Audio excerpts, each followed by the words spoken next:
Welcome to Japanese Cooking 101. Today we are making sausage and cheese takoyaki.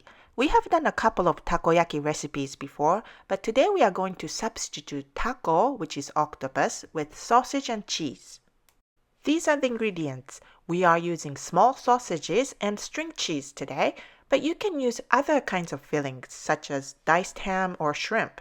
For more information, visit our website japanesecooking101.com. Let's begin.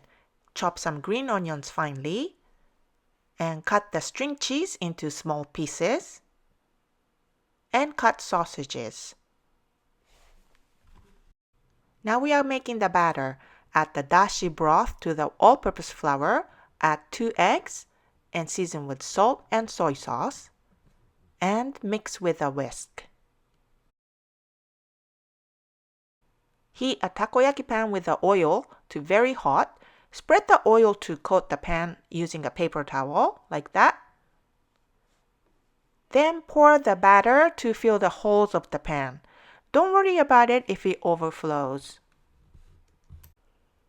Then drop the filling in the batter. In each hole, you can add just cheese or sausage, or both like we do here. And sprinkle some chopped green onions on the surface and ginger all over the pan. After a minute or two, start turning over using a takoyaki pick. You can also use a chopstick or wooden skewer instead.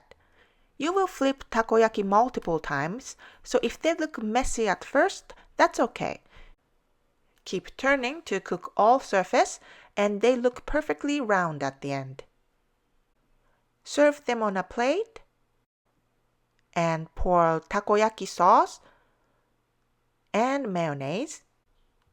Top with aonori, green dried seaweed, and katsuobushi bonito flakes. Takoyaki doesn't need to have octopus in it. You can try with any fillings you like. And this is a fun dish to make with your family and friends right on the table. 美味しいね。